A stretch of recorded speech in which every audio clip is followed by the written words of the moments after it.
Some say that racing is in every horse's blood.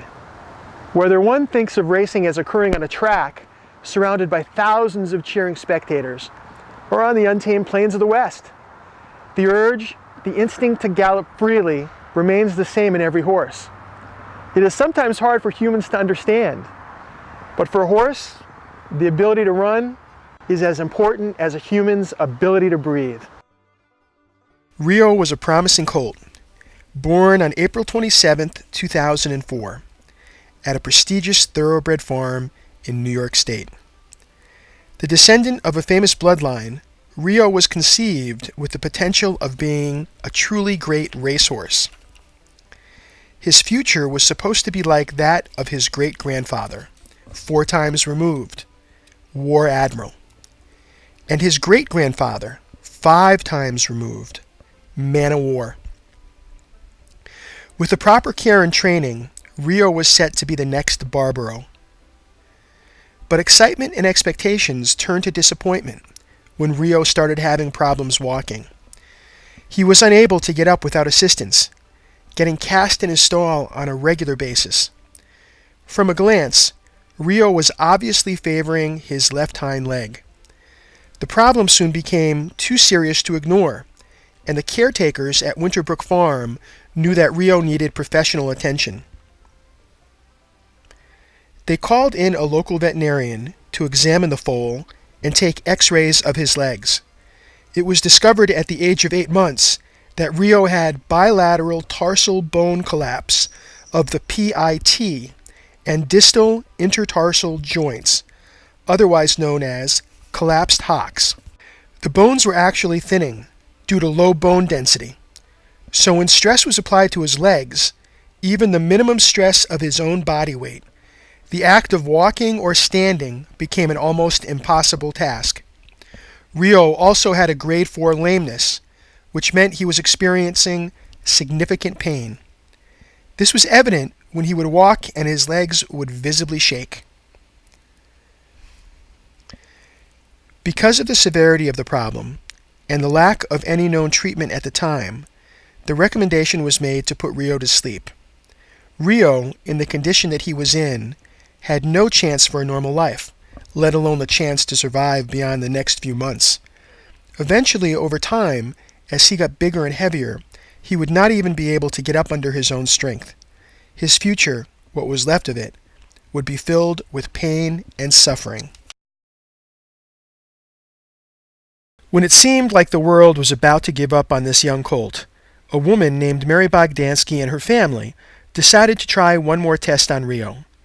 A local resident of Norwich, Connecticut, Mary had long held a passion for horses and had recently heard of a treatment that might actually provide Rio with an option other than having his life cut short.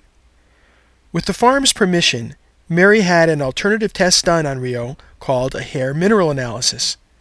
A hair mineral analysis is a test that measures the mineral content of a person's hair, or in Rio's case, an animal's.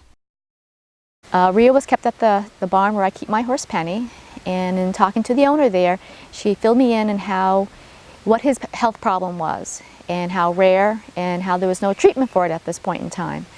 And with her permission, I decided to go ahead and do a hair mineral analysis, which is an alternative test that tells you what the level of minerals are in his body. The first thing we had to do was take a sample of Rio's hair. That involved cutting a piece from his mane and sending it to the lab. The test would show us what minerals were going to be low, what minerals were going to be high, or what imbalances he was going to have, or even some toxic minerals in his system. Because nutrition plays a big role in a foal's development, this was important to see if he had all those bone-growing minerals in his system, which consisted of calcium, phosphorus, magnesium, zinc, and copper. Why we were waiting for the test and to give him a boost, since we weren't sure, is we did put him on a vitamin mineral supplement that had components, had the vitamin minerals that he obviously needed to grow the bones, but also some extra things, some anti-inflammatories and some joint food, which would be chondroitin sulfate, sodium hyaluronate, some devil's claw for the anti-inflammatory, glucosamine, those things would help his bones and joints while we were waiting for the test. The results of Rio's hair analysis showed that he had a toxic level of aluminum, which prevented him from absorbing and utilizing all the bone-growing minerals that he needed, which was again the calcium, the phosphorus, the zinc, and the magnesium.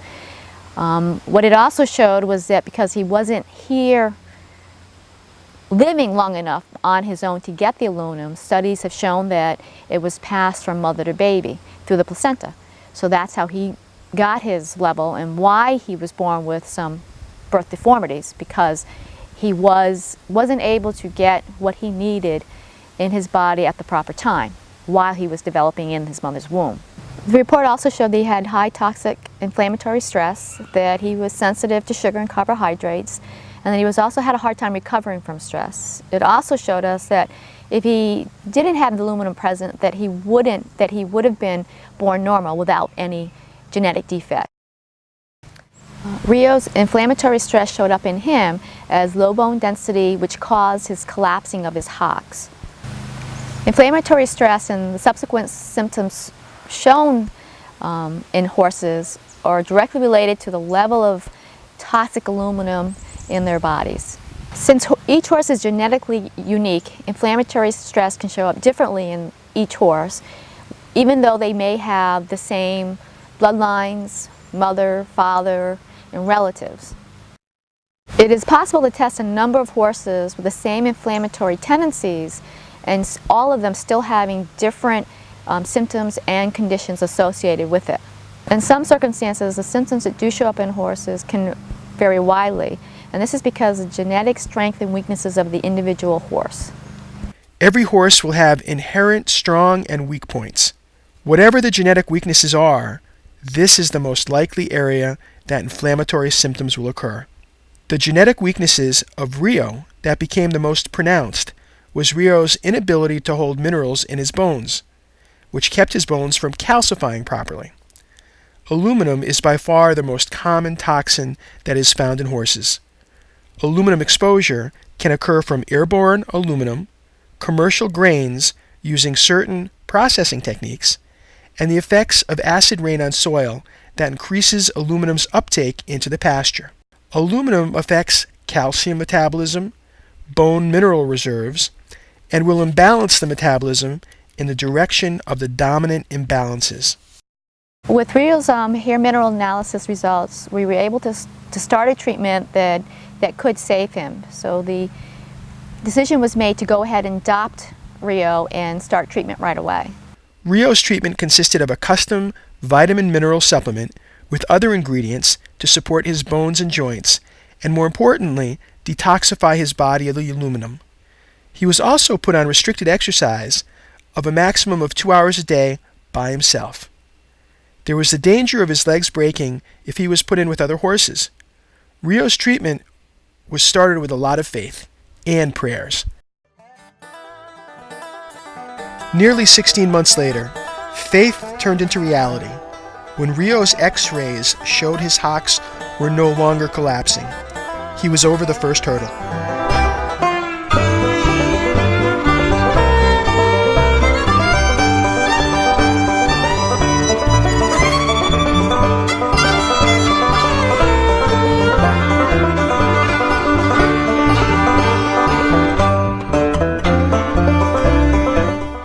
His symptoms of not being able to get up and stand and walk without shaking disappeared, and he was put on unrestricted exercise to help his hocks get stronger by laying down new bone. This new bone then would stabilize the hocks, so Rio would no longer have any pain or lameness. The question now became, would Rio be healthy enough to one day have someone ride him?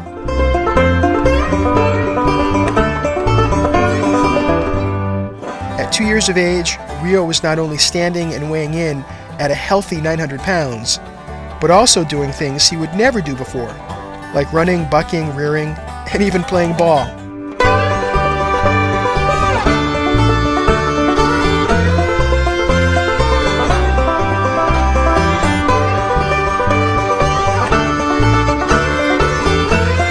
Due to his improved condition, Rio no longer had to be alone any longer.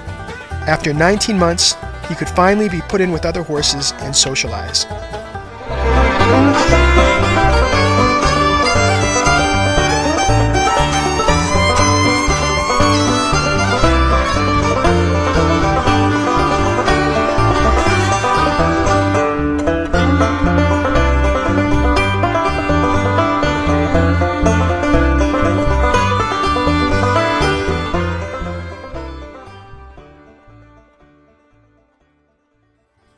Having reached the first goal of this unknown journey, Rio still faces many challenges ahead. There is still one more year to go before he'll be strong enough to really be ridden, and veterinarians will have to continue to monitor his bone growth and density. But since those early days of worrying and uncertainty, the impossible happened. Rio's hocks stopped collapsing, something most people didn't think would ever happen. But because of an alternative medical test called a hair mineral analysis and a formulated custom supplement, Rio beat the odds. The custom supplement, based on his body's chemistry, gave him the ability to get rid of the aluminum and let his body absorb and utilize the minerals needed to rebuild his bones. So just because one woman took a chance on an ailing horse and tried a relatively new and alternative treatment, Rio is alive today. But Rio's story doesn't end here.